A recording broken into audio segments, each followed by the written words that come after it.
Okay, so I think we need to start because otherwise we're just going over the allocated time for this session. So welcome back. Thank you for joining us after the short lunch break. Now we have another 5. In this session we have 5 case studies, and given that not everyone has returned from their lunch, I would like to see if there are any speakers who need to join us. Anyway, so they will perhaps come a bit later. So let me start with the first case, and perhaps I can ask Sam to kickstart the discussion with the case study from the Philippines. Sam Tabuchi is a professor at Toyo University, and he is also vice chair of the intergovernmental team of specialists now working party on public-private partnerships. So Sam, please, thank you, Tony. you have the floor. For the first presenter, I may have extra minute. I'm a professor at the PPP graduate school in Tokyo, Japan. As far as I know, only PPP specialized graduate school in the world. It was established in 2006 to meet the challenge Japan faces for the rehabilitation of infrastructure public facilities. 2011, we established an institute called Asia PPP Institute. That is, ASEAN countries of 650 million people are growing at the speed 5-6%, sometimes 8% annually. So we went in to try to teach theories, concept of PPP, which wasn't good enough for growing market of Asia. They demanded that they learn how to implement PPP projects. So we came up with Regional Development Advisory Program we call RDAP. RDAP is to study the region, propose economic and regional developments, and then use of PPP applicability.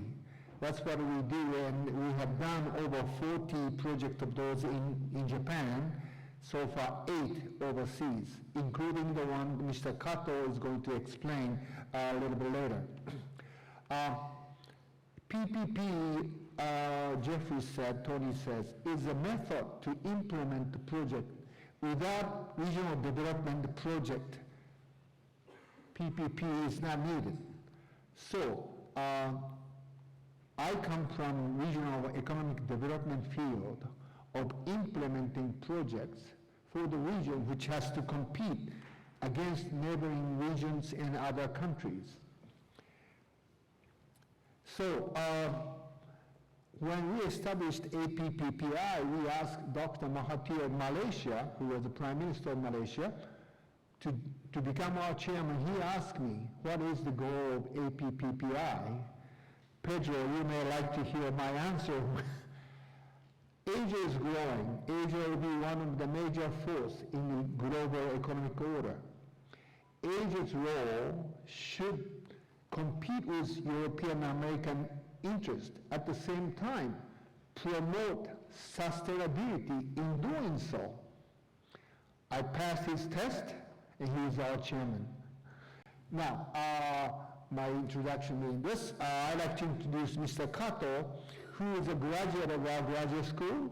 He was a member of our team, went to Butuan, Philippines, to conduct this RDAP study. Here comes Mr. Kato. Well, thank you very much. I'm Satoshi Kato, working at the Chodai Company Limited, based in Tokyo. At this point, I will be taking over the Professor Tabuchi. I will be introducing the project which my company Chodai have been conducting the business in the Butuan city in the Philippines for regional development. The area in Butuan area is very rich in natural resources, including agriculture and forestry and fishery resources. However, As you might know, religious conflicts and anti-government forces, particularly in the southwest of the Mindanao Island, are preventing foreign companies from making investment in that area, which has caused development there in Mindanao to be behind the rest of the Philippines as a whole.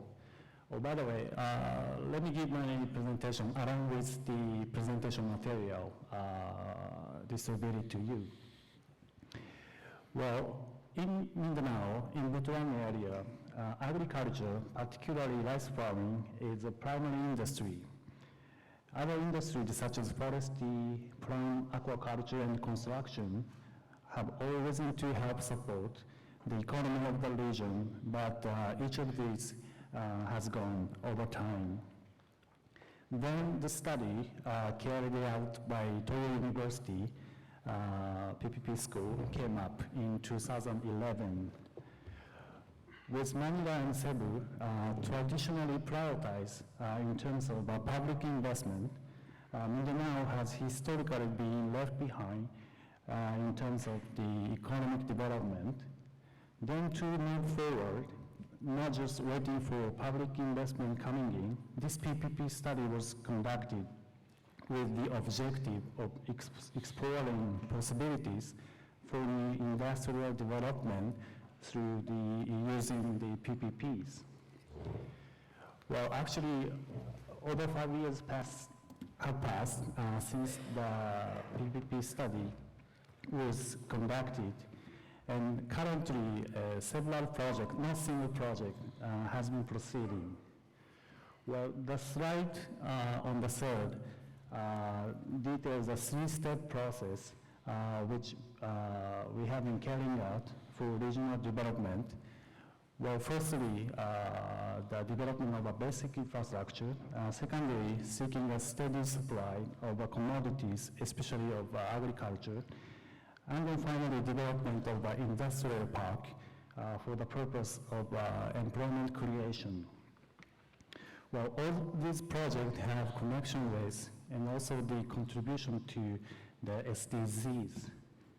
Actually, before 50 years ago in Japan, behind the high economic growth, we suffered from serious problems such as environmental destruction and pollution. However, as a result of learning from these mistakes in the dark past, Japanese environmental technology is now at the highest level in the world. Then the project in Butuan City features the involvement of such Japanese engineering consultants and well support provided by Japanese government, such as say JICA and the Ministry of Economy, Trade and Industries. These projects aim to take advantage of such Japanese technology with its focus on environmental considerations, resilient to natural disaster, and low life cycle cost, LCC. We believe all of these features lead to SDGs.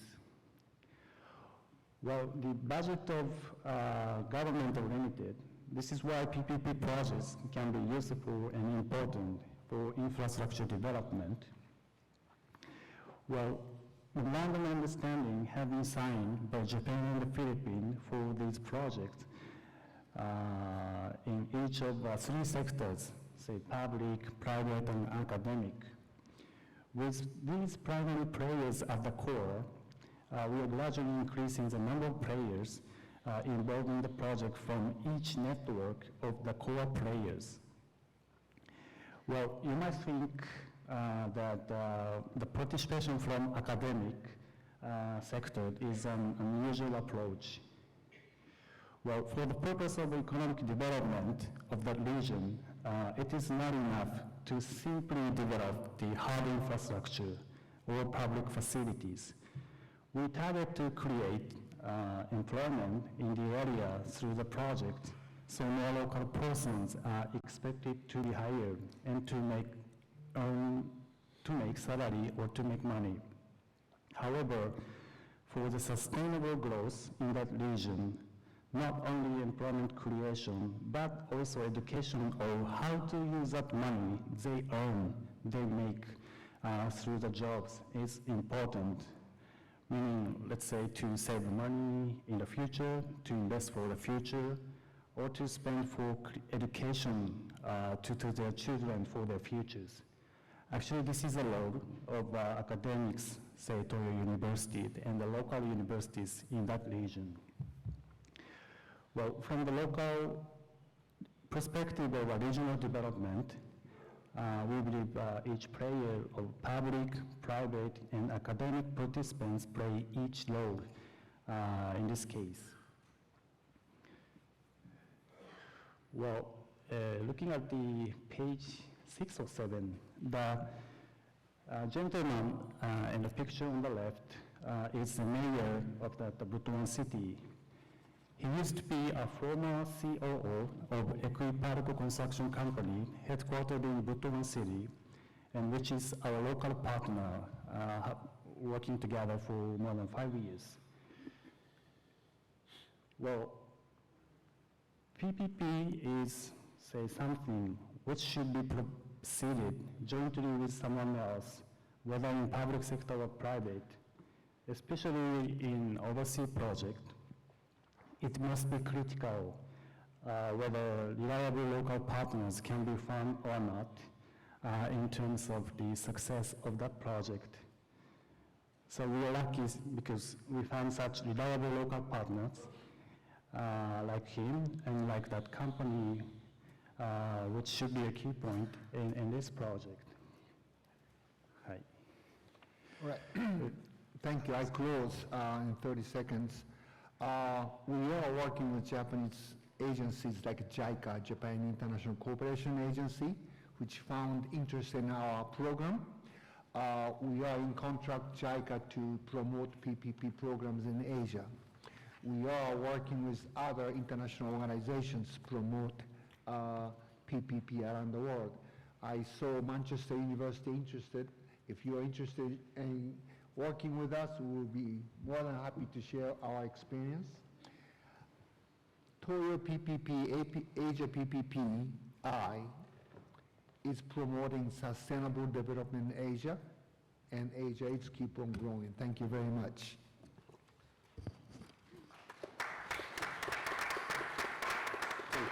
Thank you very much for kickstarting the debate this afternoon. So I would like now to have Andrei from Ukraine to give us the case study, and I believe that there is a 1-minute video, and I was wondering whether technically we can show it. Andrei, as I told you, the video is part of your 10 minutes. Yeah. Thank you.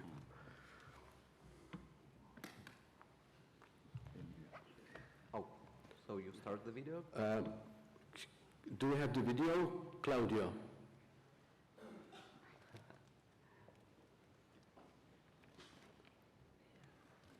I see someone waving. Okay, why don't you start, and then perhaps we'll come with the video a bit later. So I shall start. My name is Andrei. I'm acting director of Kherson Seaport, state-owned enterprise. Kherson Seaport is situated in the mouth of the Dnipro River. It's the main Ukrainian river. And we are basically the stevedoring company. And Ukraine has 13 ports, and in each of them we have governmental stevedoring companies. And the situation around them, it looks like that the governmental enterprises have a lack of resources and legislation barriers to invest and develop. That's why the PPP for development of these enterprises makes perfect sense. It's the ultimate way of how it could be developed. Why we think it's important? All the ports being built 50 years ago or something. So without investment to technologies, We have no room where to develop and cut the cost and compete to the private stevedoring companies who do those investments. And about the impact, we're talking not about creation of the new working places, rather about saving of the existing working places that we have now. And keeping the asset, the stevedoring company, active and on the market, and securing it from getting losses in the next 3 years or something. So another thing is, as it is a mouth river port, and its development going to stimulate the river transport, which is more environmentally friendly, rather than rail and track transportation that we have in Ukraine. So this is another impact.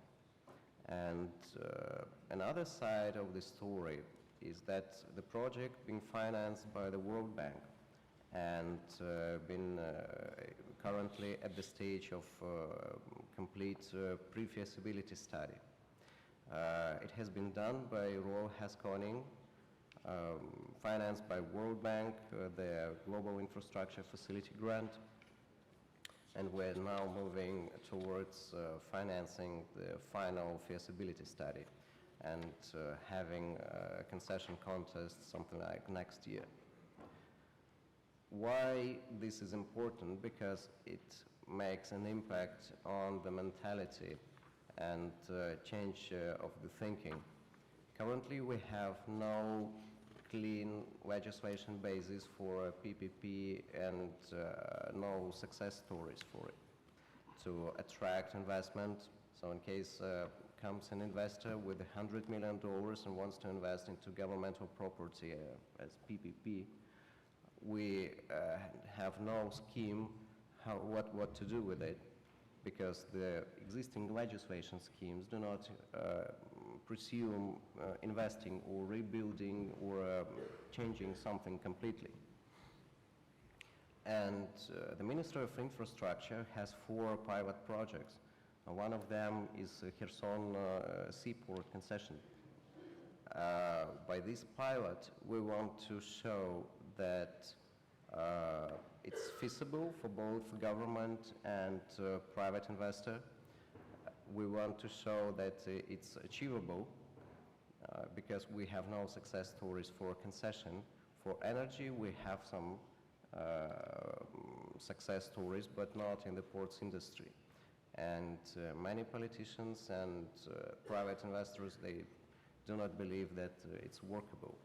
So we want to prove that. And then it's replicable. So we have another 13 enterprises where it could be, the same goals could be achieved. And Kherson was chosen because we have no relations with the private parties still, as the stevedoring companies operating on the governmental property there. And the asset itself is not that huge in case of failure to cause a huge impact. So the government doesn't want to play with the biggest assets in the port industry in the country, and to start pilots with smaller enterprises and smaller assets like Kherson port, but still big enough to be interesting for private parties to invest. So feasibility study shows that in any scenario, it's extremely feasible for the private party. And we met a very positive from the World Bank and from EBRD. At the same time, we're talking about legislation for PPP and concession in particular. And EBRD is financing consultants who are making amendments to the concession law. And they have to submit it for the parliament this year. So these processes, they're going in parallel. First is development of pre-feasibility and then feasibility and going to a concession contest. The second one is changing the legislation. And it reaches number of goals like environmental, social, and economic. First of all, because Ukraine is still thinking about filling of the budget, and the governmental enterprises, they are one of the sources, one of the major sources to fill the incomes for the state budget. And then change the thinking and replicate this practice, this positive practice to another assets that we have. So this is the major idea, and in case the movie is ready. Yes, I think it is ready. Could we launch it now? And then maybe you can conclude, Andre, afterwards. So why don't we launch it?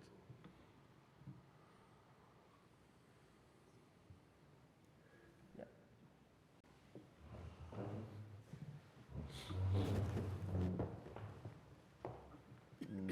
No. Hi, everybody. I'm No, Carlos it's Ayer, not it. Director for Energy Policies and Climate Change in Iberdrola. I'm member of the Business Advisory Board in the PPP unit in UNECE that is dealing with the way that SDGs can be fulfilled by PPPs. I will present a very nice project in Ethiopia dealing with the energy access for a refugees camp in the Syria region.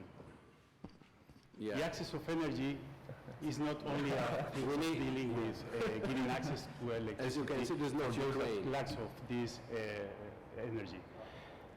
Okay. You know that technical glitch here. achieving I kindly the ask our universal access friends to electricity in the technical room deals to not stop only it, with please. this SDG number 7, but also with the rest of the SDGs. For instance, improving the health, improving the education, improving the empowerment of women. Could improving I health, kindly ask all our of the friends in the rest of the technical SDGs. department to please stop this video? We were talking need about the alliances video in this from partnership. Ukraine, not this video. This is Carlos Sal, the video on the Ethiopian refugee camp.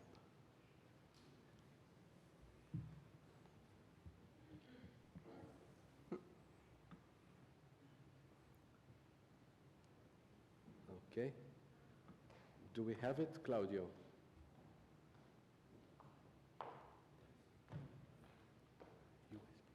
Okay. Okay, let us try to sort it out later on. Andre, did you want to conclude? And perhaps I still would like to show the video. Perhaps we show it a little bit later. Okay. Would you like to conclude now in 30 seconds?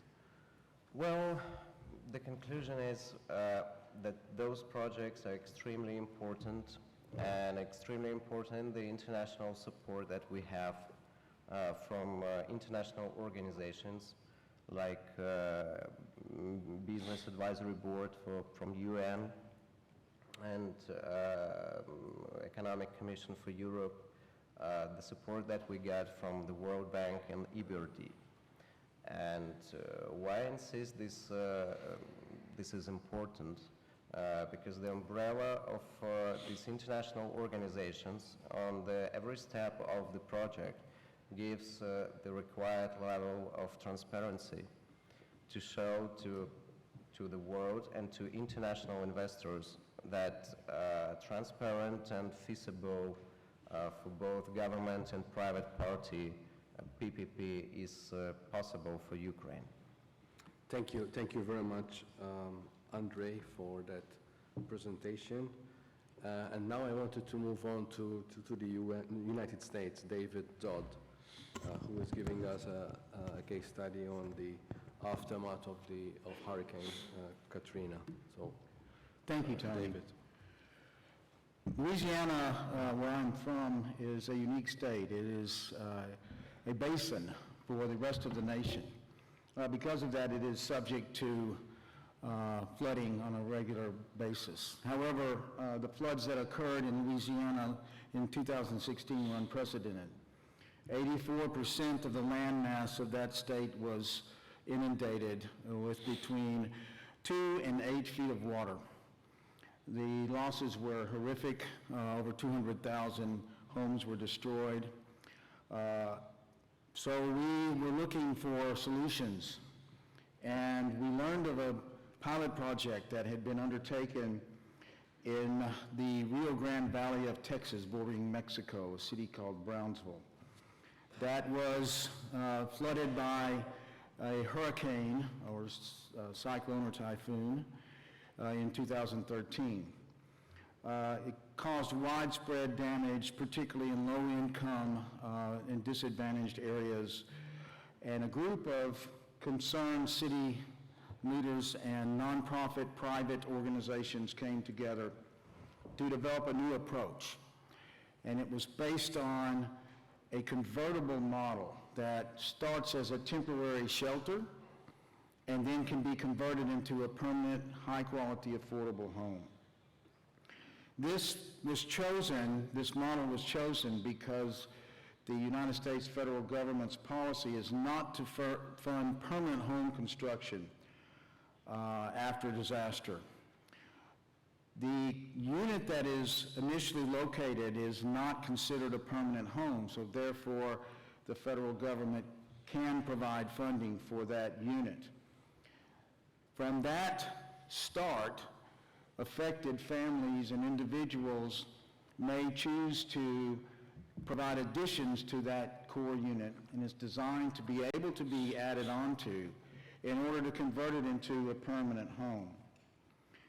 So a group led by a nonprofit called Building Community Workshop, another nonprofit private entity, the Texas Low Income Housing Information Center, and a third, the Community Development Corporation of Brownsville, worked with the Texas A&M University, a Hazard Reduction and Recovery Center, two advocacy organizations for Latinos, because 85% of the population of that area is Latino in South Texas, and the U.S. Department of Housing and Urban Development and the Texas General Land Office. They formed a partnership to develop this new idea in temporary to permanent housing. They started with a small neighborhood, and they're called Castillas in this part of the United States, these small neighborhoods, 20 homes, most of which were destroyed. They brought in 20 of these shelters. The shelters are based on components that are pre-assembled and then put together on site. And the shelters have a bedroom, a living area with a kitchenette, and an American with Disabilities Act compliant bathroom. That unit, that core unit, is able to withstand hurricane-strength winds, so it's very durable and very resilient, and it's also of high-quality construction.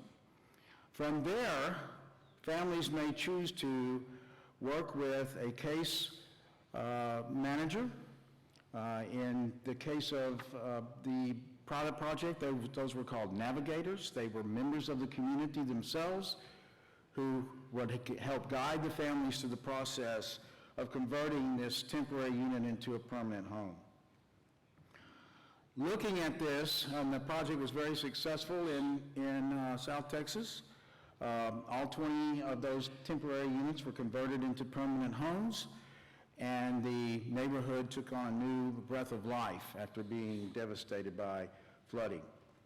So the idea is to take that model and apply it in Louisiana, where an estimated 60,000 affordable homes, and that's defined as a home that is priced at less than $100,000 US.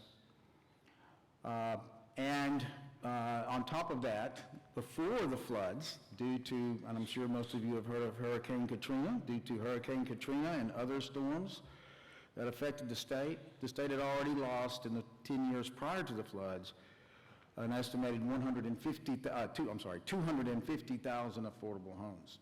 So in a state of 4 million people, 300,000 affordable homes were no longer available. So the idea is to take that model and apply it to the flood victims in Louisiana and scale the model to provide hundreds, perhaps thousands of homes for people that need them in the state. The project is geared, and this is the most important thing about the project. The project is geared toward the needs of the families that are affected, the individuals that lost their homes are put first and foremost. And they work with navigators, case managers, to develop their own vision for what their new home should be. And this is done in a way because of the technology of pre-assembled units so that it is affordable. And the average in the cost of the homes that were constructed in this model, including the core unit, the shelter, was about $85,000 US. Because of this technology, this model could be replicated in any country, both developed and developing countries. And the important thing to understand about both the pilot project in Brownsville and most parts of Louisiana that were flooded is that the social demographics of those areas are not unlike the social demographics of developing nations. This model really emphasizes the ability to quickly and effectively replace homes that were lost to people. In most disasters, the ability to provide shelter for people is measured in terms of weeks and even months, and even sometimes years. This model can allow for the placement of a family into one of these temporary shelters in less than 2 weeks. The cost is much more effective than the cost of providing modular housing, mobile homes, which is usually the case. The core unit is $25,000 total cost. The cost of a mobile home unit that's usually used in cases of disaster is $120,000. So it's a much more effective, much more affordable, much more user-friendly, much more people-oriented solution. Hopefully these solutions will continue to be developed in disaster recovery, in emergencies. We need more of that. The current path for disasters is unsustainable. They are going to increase. We know that in severity and in number, and we have to develop solutions that involve both the public and the private sector working together. Thank you, Tim.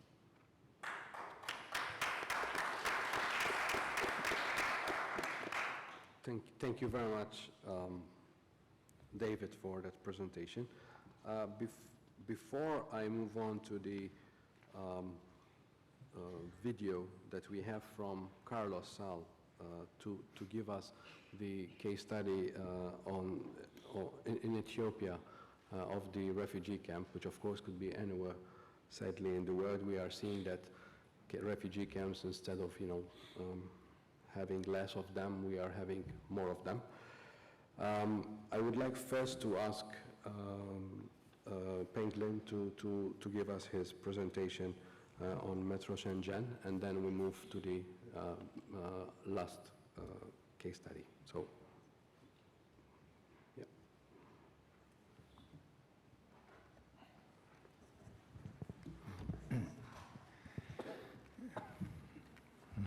这个上午我介绍了一下我们在埃塞俄比亚这个项目。我说呢 briefly talked about our project in Ethiopia. This is not a real PPP. And now I'd like to share with you about the tram project that we carried out in PPP. This morning I said China is very big. Some areas are very rich and some areas are less developed. So doing PPP, why do we need to do PPP? My understanding is that on one hand is to improve the public service quality. On the other hand, we need to develop at a faster at a faster speed, to improve our investment system. So for the Chinese PPP, our aim or our original aim was to change the way we were operating, and for the government to do public services. There's no such project that will satisfy all the citizens, and the citizens always have better demands and demands for better. So if the government continues to do so, they will face a lot of pressure, especially they need long time running operations. That means it's very difficult. Therefore, when we were carrying out this PPP in Shenzhen, we had two purposes. First one is to improve the public service quality. Second is to introduce private operations into the project and to reduce the pressure that the government faces in terms of public services. And for Longhua Light Rail, it's actually not a very big project. In our Shenzhen transport system, it only accounts for a very small percentage.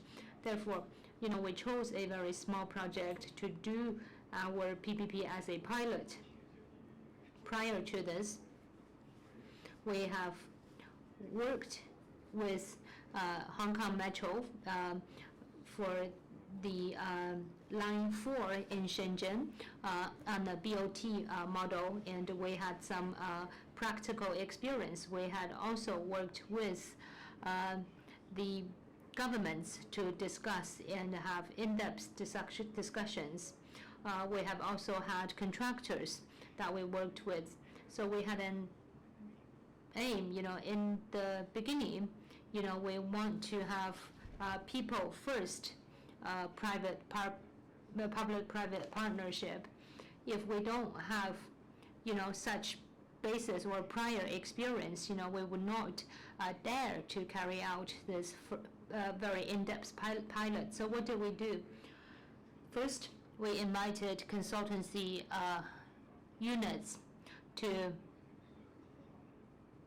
evaluate the engineering project itself, including the scale, the investment needed, the technology required, etc. At this time, we have also issued a bidding document with the government as the main body. We have, disclosed the main figures. For example, the price for the tickets, the depreciation, and the life cycle, and the ridership, etc. So we welcomed the society to come and monitor the situation. We had international firms who were interested, and they came to us for consultation. This bidding is a very open and with a discussion nature to it. We had 3 candidates who were interested in this, 2 foreign ones and 1 domestic ones. So they have the investment, the operation, and they have the investment, the operation sides of it. And so eventually we decided that perhaps it's better to go for the operation, for the investment models. Perhaps after they have received their return, they would not be willing to get involved. And for the contractors, again, if they receive good return, they would not be interested. So eventually we went for the operation. So the operators who are organizing this work, and the difficulty of this work is the drafting of the bidding document. And during this process, there was some risk management. For example, if we can reach a target of the passengers, and how do we get for the government subsidies, who is going to determine whether you can reach your service standards. So because of this kind of issues, it's been a long discussion, and I often said that the market economy is also kind of prerequisites for the management, so that it can be smoothed out. So we call it whether how powerful the government will be able to take the lost and some of the kind of a social responsibility. Where is the role of the government? So a lot of this kind of issue, and then at the end of the reached what we call a risk management mechanism. For example, for so many years, whether we can adjust for the fares, and it's not so easy for the new government to talk about changing the fares or revising the fares from the old government. So once the passenger flow or the fares is much lower than a certain value, then we can initiate the fare adjustment mechanism. For this kind of follow-up compensation or subsidy, there will be also some kind of measures so the investors will be more assured that when they put down their investment, they will have a certain kind of guarantee. Naturally, if the operation conditions such as the operator in terms of the maintenance cost or the maintenance efficiencies will have a better control, much more than what we originally have agreed on the standard. So it will be a huge income or revenue, and the government will also have what we call a bonus sharing mechanism. Whether it's high and low, we can still reach the mutual achievement, but more difficult is who is to evaluate, to assess for the investors whether they can achieve the so-called agreed public service standard, because at that time the government is already an interest shareholder. Whether it's good or bad for the government, it is unfair. Accordingly, it has to be a third party to organize. Of course, there will be a joint committee by the government and also the private investor to evaluate on the investor whether we can reach what we have both agreed, the service standards. So we feel that in terms of the investment, there are three actors. One is the government, the other one is investor, the third is also on the interpreter. In other words, they will jointly to assure that whether this project is successful or not. As I said, this project is only to be conducted in one of the regions in Shenzhen City. As a regional municipal government, this is also offered to the local government during the constructions some subsidy. In other words, starting from the financial aspect, there are also additional capital as a subsidy for the tram. This is different from those subway. They have the a kind of a combined transportation. There are some kind of issue on the land title.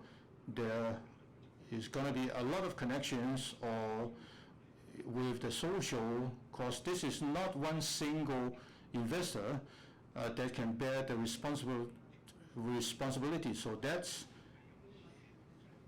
another issue, is how the government will help the investor to have another entity to be jointly organized together with the what we call the management committee. For example, if it rains, or if there will be some floods or overflow, or the horticulture will have doing some kind of landscapes, whether the train will stop. This is all connected to the public affairs by the government, and that is why we have a special committee to deal with those kind of daily works.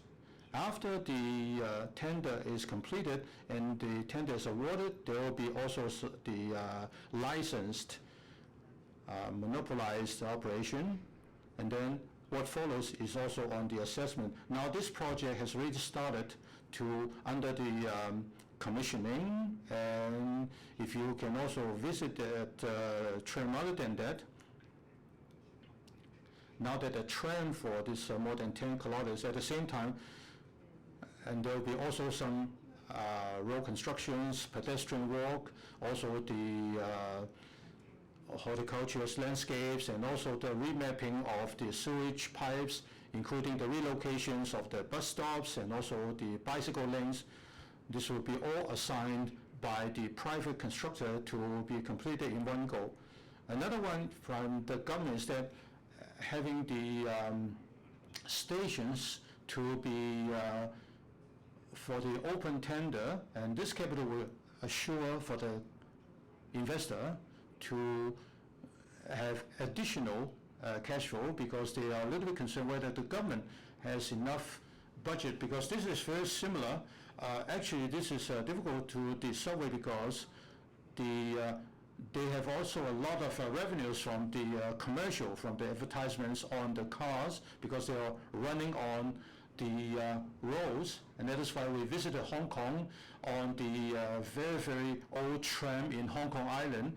Then we know that there should be a huge revenue from the commercials, from the advertisements. So we, from the investors, from the government, both sides are quite satisfied. But if we can see really successful, it takes time to judge on that. Thank you. Thank you very much, Penguin. Now I believe we have two videos. One is a short video demonstrating the port project that Andre was describing, and the other one is from Carlos Sal, who said he couldn't be with us here today, and this is the case study on Ethiopia. So I leave it up to you, Claudio, which one you want to launch first. Fine.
So now we can maybe launch the video that we received from Carlos with his presentation.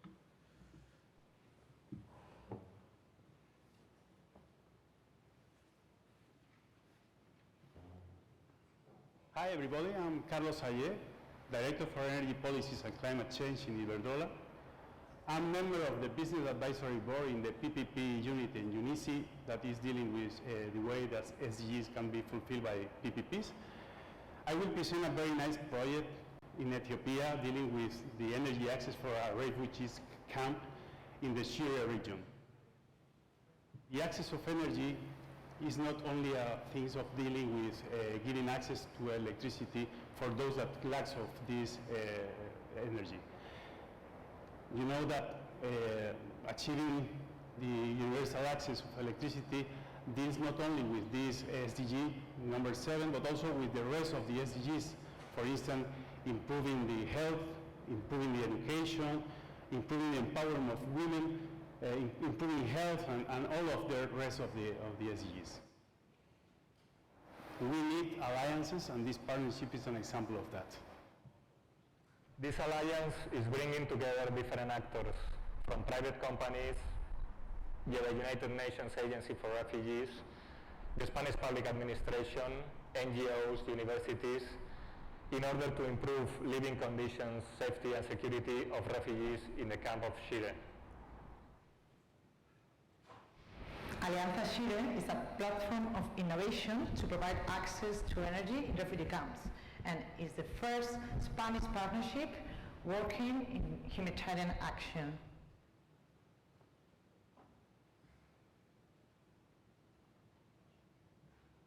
This project has a positive impact in poverty alleviation. Through this alliance, we are improving the quality of basic social services like health or education, which are now connected to the grid. And secondly, we are promoting self-reliance and livelihoods for refugee population in the camp. Small-scale businesses are now feasible in the camp, and thanks to that, social cohesion is strengthened.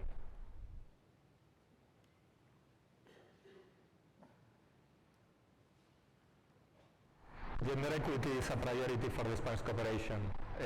Through this alliance, we are combating sexual harassment and abuse as far as the women and children are not obliged to leave the camp searching for firewood. The use of firewood in the households are provoking environmental degradation in the camp surroundings, and this is also eroding social cohesion with host communities. Energy is a necessary condition for self-reliance and livelihoods for refugee populations in the camp.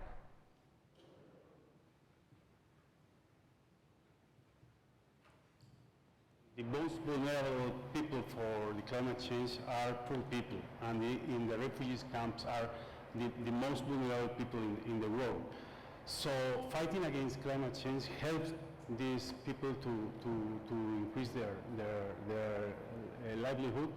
And also we have to take into account that in the refugees camp, the deforestation is a very key problem. And in the moment that you change completely with the arrival of electricity, the way that you supply the energy for people and not using wood for heating and for cooking, you are reducing also another problem. It's not CO2, but it's the pollution, the local pollution that kills every year 4 million people in the base of the pyramid. So with achieving to the access of the electricity will reduce a lot the healthy problems and the safety problem in the refugees camp.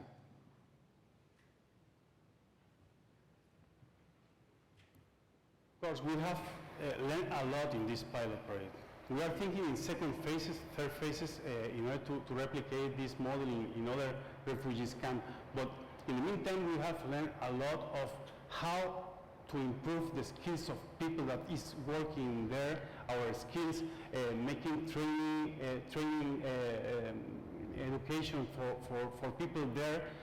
We have launched a lot of training courses in order that it's not only to invest and to go outside of the project, but to remain with the knowledge inside the refugees. So these people will guarantee the sustainability of the project in the future. And also at the same time, you will increase the livelihood, the possibilities of making a business with these new skills that you acquire with the arrival of electricity. So also we have involved women in this project, and they are receiving knowledge for that. And this is a very good issue because the empowerment of women is very relevant for that. We, in the future, we will transfer all this knowledge to other refugees camps, and we think that will be a very good thing for these people that is in the base of the pyramid in the last place. The refugees camp has to be solved all the problems, because if not, we are lacking in the way that we are solving the problem of the planet.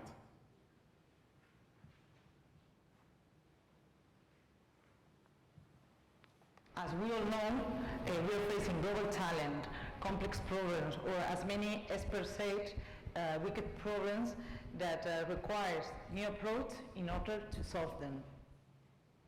We have put together civil society, international organizations, governments, private business, academia, and refugees and host community in order to try to solve one of these wicked problems, like is the access to energy in refugee camps. When we were working in the north of Ethiopia, we realized how challenging but how important is working together with different actors, having access to different resources and different knowledge in order to try to find solutions to this global challenge. Of course, it's not easy to build in a partnership with all these different actors, but at the end, we got it, and it's worth it.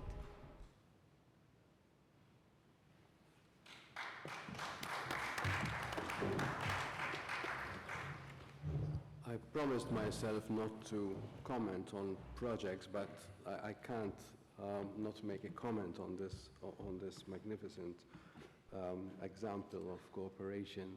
This is what I can call a UN project, but as most of you know, coming to us for giving us in-kind contribution and assistance, what happens usually is that we ask you to do more, and this is exactly what we are asking our friends from Everbright, who are leading the best practice guide on waste to energy projects.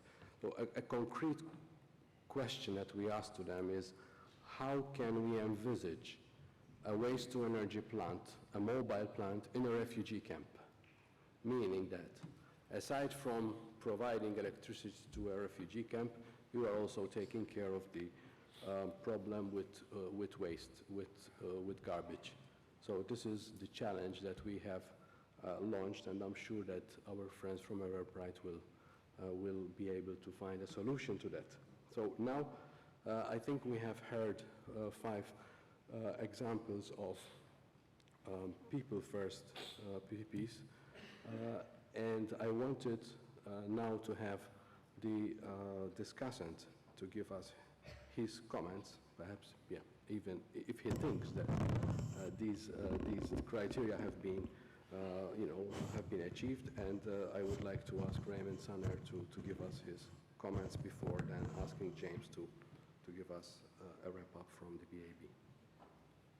Thank you. Well, first of all, I'd like to congratulate Pedro, Tony, and the whole team for moving on with, I remember the first session we had in Geneva about, wasn't yet called People First, but no, People Second, but we're moving towards really understanding all the different approaches to doing things together in different forms of partnerships. So that's in itself, it's a great contribution. Congratulations. I was reading the cases, and I watch now again also, listen to the presenters. One thing that strikes me is the old concept that Asian Development Bank used and some other development banks, I think is still maybe useful. They made a distinction between physical infrastructure and social infrastructure. Because here we have a bit of a mix. It's like a hybrid combination of approaches where PPPs is used, sometimes fully, sometimes in conjunction with other approaches. I see, for instance, the project in Shenzhen, to me, as well as Ukraine, like more traditional PPP with adding on other benefits which goes into the direction towards the SDGs.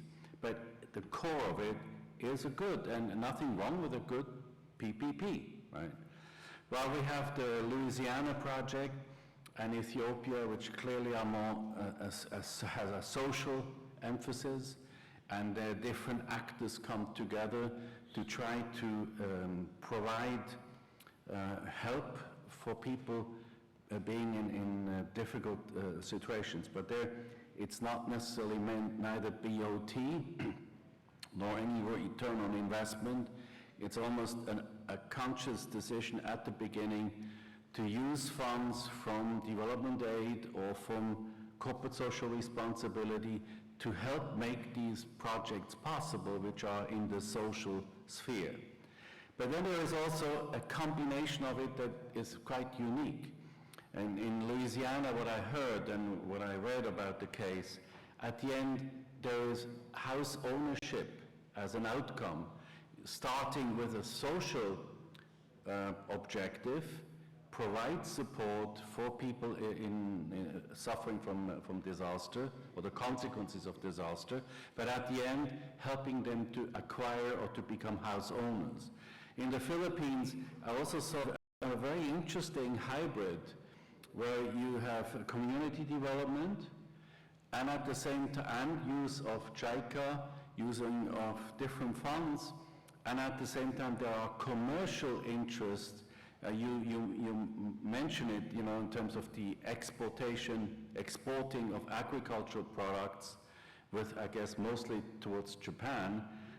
So these combinations are, I think, something we will have to tackle and discuss further, because it's sort of types that are similar and other types that are different. One thing I didn't hear enough, or maybe didn't get it, is, why were these projects done? What is the real motivation? Who decides to do the projects that were presented to us? It would be good to know a bit more about also what kind of methods were used. Methods maybe is the wrong word, but there's a saying that sometimes you have a situation where there is a fixed solution, ready-made, looking for a problem. Or you can have simply mind over matter, in the sense that somebody decides we must do this, PPP of whatever, traditional or hybrid nature, and then it's executed. Versus, in the spirit of the SDGs, and it was said several times also today again, there could be consultations, or even from an SDG point of view, there should be some consultation. And traditional PPP approach, where it's an engineering approach, the solutions are provided to others who then benefit from it, that's one thing. The other thing would be maybe to have more of a consultation before the solution is put on the table. And that maybe in the future could be further developed. I remember last year we were still holding on to other aspects of the SDGs, looking at the people, prosperity, planet, peace, and partnership aspects of PPPs. Now we have the 4 criteria, which makes it simpler, but at the same time, what I think maybe as a suggestion for the future, what is of interest is, if you look at SDG 17, 17 is the goal of financing the SDGs. 17 target, and each target for these goals has indicators. The indicator at this moment, when it comes to the 17, is very, very de minimis. There's not much said, except simply how much money has been spent in US dollars on financing partnerships. So what UNECE is developing and has been further shaping and changing and adding now new ways to categorize or conceptualize, there I think UNECE is making a contribution to defining the indicators for 17, because at the moment it's practically nothing yet. And I look forward that could be a contribution to the international community by UNECE. But I would also like to express my thanks for all these wonderful cases that you presented, and it would deserve much more time to go into more detail. And of course, to some extent, the details cannot be so easily discussed in public when it comes to the funding, when it comes to what legal entity has then been created, a limited company, or is it a form of association? How is the money or the profits being shared? These are, of course, more delicate questions, but in a way, at a certain stage, we should also address that. Otherwise, we're focusing only on the content. That's already important, but we cannot fully assess the financial implications of the different PPPs. So that's all I wanted to say for now. Thank you.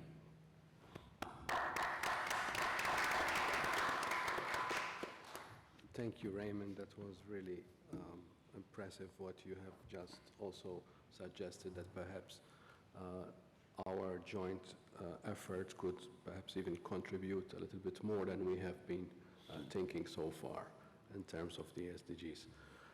So I would like to have some time for questions, but before doing that, I wanted to give some time to the chair of our Business Advisory Board, James Stewart, to perhaps give us his thinking of what he heard earlier this morning and also this afternoon. So, James, if you could do that in less than 10 minutes, that would be grateful. I'm going to stand up, find it easiest. So I'm not sure what this is. I don't know whether it's a summing up or just some personal views, but just add my congratulations to everyone. I mean, 10 fantastic projects. You know, and what I love about these case studies that Pedro's put together is that we're hearing about projects in a completely different way, and I think that's what this is all about. So well done, and thanks Pedro particularly for putting it all together.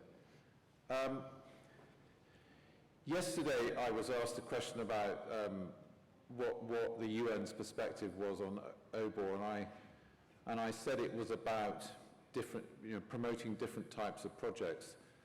And Danny Alexander came back to me and said, I don't agree. And I thought about that comment overnight. And actually, I don't agree with Danny Alexander, because what he said was that we should treat all projects the same. Now, what I don't agree about that statement is actually, this is not business as usual. We are trying to change things. We are trying to change behavior. We're trying to change priorities. And in fact, we're trying to change the world. And I've been staring at that picture for the last 2 days. It's an absolutely fantastic picture.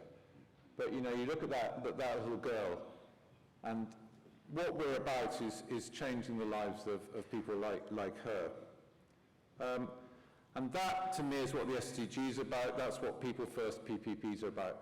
It's about changing behavior in the world. It's not about continuing to prioritize economic projects. And that's where we are in the world today. Ports, airports, railways,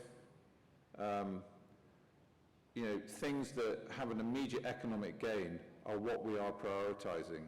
Now, I accept, and this was Danny Alexander's point, I accept ultimately if you do projects that create economic growth, that will create wealth in a country, and then that will filter down to the poorer people in society.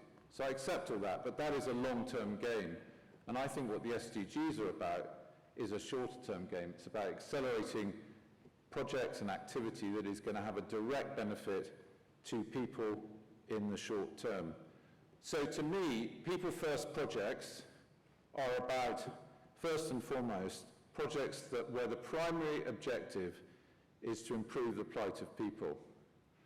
I think I'm going to add to that a supplementary, which Raymond, in a conversation this morning, emphasized. It's also about taking projects that are there for economic benefit, but making sure that those projects are done in a way that improves social outcomes and emphasizes the environmental impact of those projects. So I absolutely add that as well. And I think we've heard some great examples of both of those. So we've heard about a port that creates jobs. We've heard about the provision of clean water. We've heard about that great story about the refugee camp. We've heard about the disaster recovery, which is actually my favorite, because I think it's so unusual, that one. You know, that is about accelerating the pace at which people's lives are recovered and getting decent accommodation. And just a few more comments, just a couple more comments, which just a little bit more left field. Let's go back to corruption. To me, People First projects are consistent with zero corruption. If 20, 30% of the project cost is being siphoned off into the hands of a few individuals. That is not a people-first project. We've heard a little bit about impact investing. Personally, I think impact investing is going to be a phrase that is going to grow and grow and grow. What we're already seeing is even those infrastructure funds that invest purely for commercial gain, they are beginning to be required to measure social outcomes and environmental outcomes for their money, alongside the financial and commercial gain. And that, in turn, I think will become an attitude where they start to prioritize social and environmental projects as well. And then thirdly, I've literally heard nothing said about technology. Now, to me, the thing that is going to accelerate the pace of people-first PPPs is technology. If you think about this mobile telephony put telephony in the hands of pretty much everybody in the world. You know, if you go to India or Africa, they all have mobile phones. Now, telephony benefits from the fact that there is an economics behind it which makes it a commercial proposition and affordable to all. And unfortunately, that's not the case with all the other sectors. But if you think about power in Africa, think about those 50% of people who don't have access to power, then they are going to get access to power through solar and storage, microgrids, or even a solar panel on the roof of their house. And technology will transform the availability of power and the affordability of power, and that will accelerate these deals. And then just to conclude, I come back to evaluation methodology, because if we're going to change behavior, we have to have a way to hold countries to account as to whether they are prioritizing projects which are consistent with SDGs, which are people-first PPPs. And unless we have that transparent accountability, which Richard was talking about earlier, in my view, we're not going to change the behavior. So right at the heart of my agenda within the UN Business Advisory Board is to enable the UN to have an evaluation methodology which sits behind their Sustainable Development Goals, which allows us to hold to account and those countries that are not prioritizing projects that benefit people. Thank you.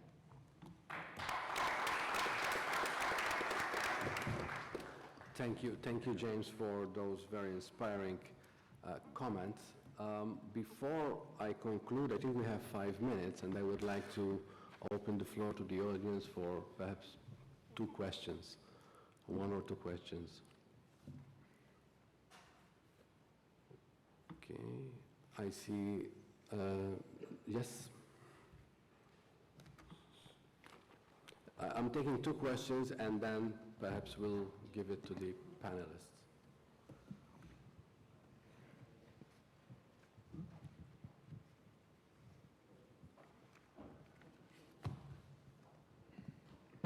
Is there a microphone? Ah, yes. Thank you. Thank you very much for being here. I was invited by the China Everbright, and I appreciate for being here. My question is about the PPP project, and what we are doing right now is in Bangkok, Thailand.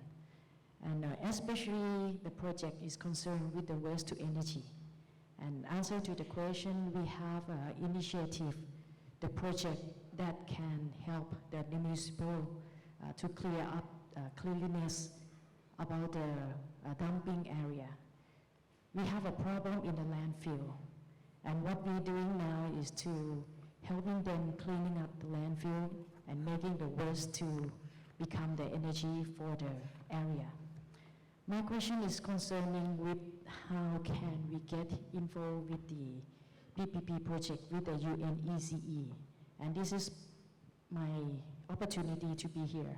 And it's first time that we will try to connect with the UNECE in order to propose some of this project. And we hope so that this can be the answer to the other area in other country. Because we already did the prototype of the waste to energy.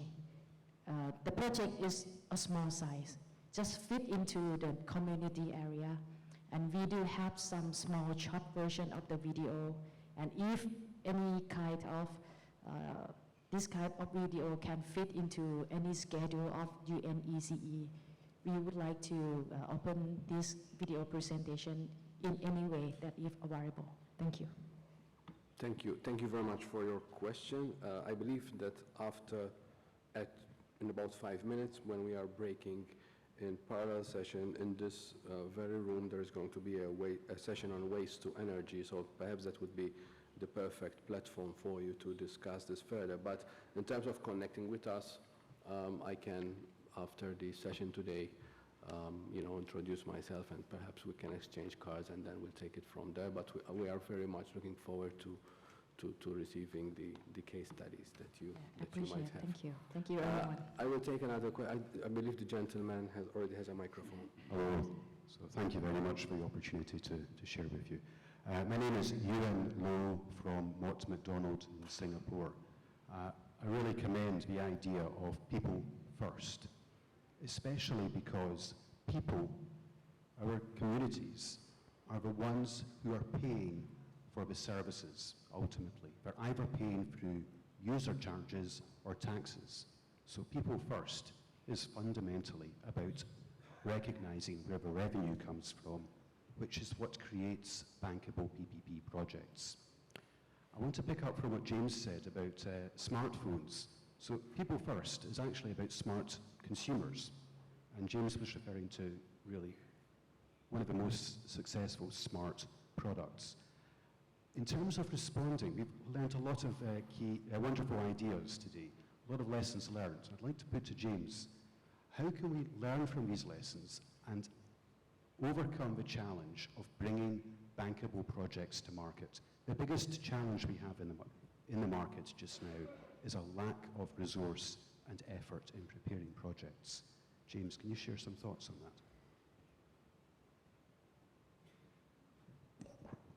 Yeah, a nice simple question.